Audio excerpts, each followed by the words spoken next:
E aí, pessoal, vamos lá para a aula de revisão da primeira Revolução Industrial, né? Então a gente viu na primeira aula, primeira parte, na segunda parte a reação dos trabalhadores, aí hoje eu quero dar um geral, um panorama geral de tudo que foi visto, né? Para a gente relembrar. E mantendo o ritmo, então, dos nossos estudos, né? Primeira Revolução Industrial. Então vocês viram lá que a Revolução Industrial, ela acontece primeiramente na Inglaterra. A primeira Revolução Industrial acontece primeiramente na Inglaterra, primeira vez, né, na história. Esse salto na produtividade, né? Porque é a Inglaterra que conseguiu acumular capital ao longo de toda a Idade Moderna, para poder pegar esse capital e investir na tecnologia, né, para construir é, máquinas e poder fazer a indústria acontecer, né? Então, a principal causa é o acúmulo de capital. Então, vocês viram o que mudou, afinal das contas, né? Antes, os produtos eram feitos à mão e agora passou a ser feito através de máquina, né? Maquinofaturado. O que aconteceu a partir disso? Ué, a máquina produz muito mais, então tem um aumento da produção. Então, temos mais produtos. Quando tem um monte de produto para vender no mercado, normalmente o preço diminui e mais pessoas têm acesso a esse consumo, não é? Então, isso mudou. Era assim antes? Não, demorava mais tempo, tinha menos produtos, se tem menos produto feito de forma artesanal, o preço é maior, né? Então o consumo é menor também. Essa é a mudança, né? Tá. Dentro das fábricas, vocês viram lá a rígida disciplina, muitas vezes os maus tratos, a insalubridade, né? Sem janela, muito calor, sujeira muitas vezes, né? Com a lógica da produtividade em cima do- da frase da época, né? Do jargão da época, que era time is money, né? Tempo é dinheiro, tem que produzir para ver quanto que a gente vai gastar em tempo para produzir tantos produtos, para produzir X produtos na quantidade tal. Então, o controle do tempo de forma racionalizada para sistematizar a produtividade, certo? Assim era a vida dentro da indústria, da fábrica.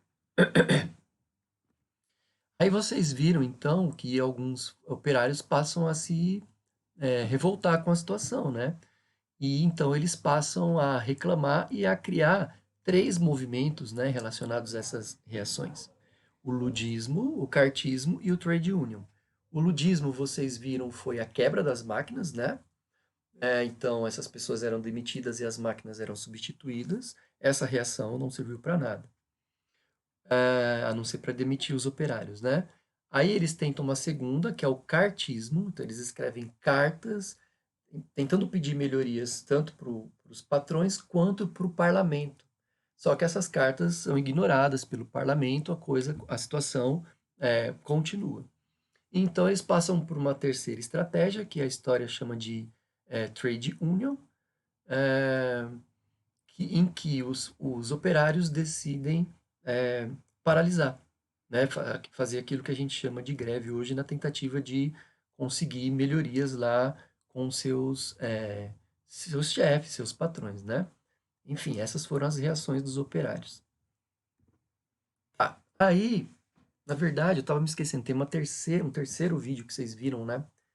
Que é sobre o caso inglês, né? Porque assim, como eu comentei inicialmente, a Inglaterra foi a primeira a fazer isso tudo. Outros países fizeram? Fizeram, mas aí vai ser a segunda Revolução Industrial. A primeira Revolução Industrial foi feita na Inglaterra. E por que na Inglaterra e não na França, não na Espanha, não em Portugal? Então, vocês viram que eu antecipei lá, dizendo que a Inglaterra tinha acumulado capital, né, para poder fazer. Mas espera aí, existem detalhes em torno desse, acumulou capital, né? Quais são esses detalhes? Vocês estão vendo aí, ó, o ouro do Brasil, o puritanismo, a dinastia dos Tudor, cercamentos e fontes de energia. Ouro do Brasil, primeira coisa.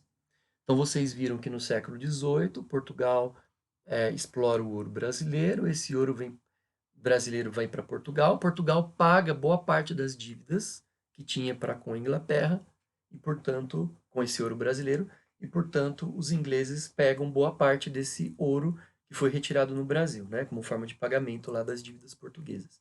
Pronto, os ingleses têm capital acumulado. Além da prata da Espanha também, tal, e que vinha lá da América Espanhola, tal. Primeiro fator. Segundo fator, o puritanismo, né, que é a religião inglesa da época, que tem a ver com a dinastia dos Tudor, né? Essas duas aqui estão conectadas. Mas assim, o puritanismo. Então vocês viram que lá no começo da Idade Moderna, né, teve um embate religioso entre católicos e protestantes. Ambos são cristãos. Os católicos acreditam que o lucro é um pecado e os protestantes puritanos acreditam que o lucro é um fator que você pode ter certeza que Deus te escolheu. Então eles não consideram o lucro um pecado. A Inglaterra, ela se afasta do catolicismo, que acha que o lucro é um pecado, e ela se aproxima do cristianismo puritano, que acredita que ter lucro é um sinônimo de ser escolhido por Deus. E abraça essa lógica da religião. E isso é um fator importante no psicológico das pessoas que trabalham naquele período, né? Porque elas não se sentem culpadas, elas se sentem abençoadas por se desenvolver economicamente. Beleza. Outro fator aqui, que é a dinastia Tudor.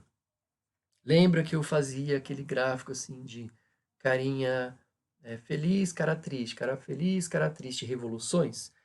Os Tudor eram uma dinastia, era um grupo de reis de uma família, né? Da família dos Tudor, da Elizabeth I, do Henrique VIII, tal, que são reis que se aproximam da burguesia. Eles promovem as navegações, promovem o comércio, e isso deixa a burguesia satisfeita e apoiada pelo governo para conseguir acumular aquele capital para poder fazer a Revolução Industrial, né? É a questão dos cercamentos. Então vocês viram que essa burguesia industrial era dona das indústrias, das fábricas na cidade, mas no campo, no interior da Inglaterra, ela comprava as terras dos camponeses para produzir naquelas terras lã, né, ovelhas. A lã da ovelha era a matéria-prima que ia para a cidade para fazer fios e tecidos, porque na primeira Revolução Industrial as indústrias eram principalmente de tecidos, né? Vocês viram que isso gerou os cercamentos, né? Cercar as terras para produzir ovelha, gerou uma mobilidade dos antigos camponeses para a cidade, porque como eles venderam suas terras, eles não tinham onde trabalhar. Então isso gerou o êxodo rural. Eles vinham buscar emprego nas cidades dentro dessas fábricas. E a outra coisa são as fontes de energia, né? Em busca da exploração de ferro, de carvão, que fazia essa máquina toda funcionar, tá? Então, isso tudo dentro da Inglaterra, tá? O que a Inglaterra teve de diferente que os outros não tiveram? O ouro brasileiro, a religião que estimulava, a política dos Tudor, os cercamentos e as fontes de energia. Tudo isso proporcionava essa mentalidade empreendedora dos ingleses naquele período. Por isso que eles foram o primeiro. E é isso que a gente está chamando aqui de o caso inglês. Tá bom, gente? É isso. Sem mais delongas, né? Valeu!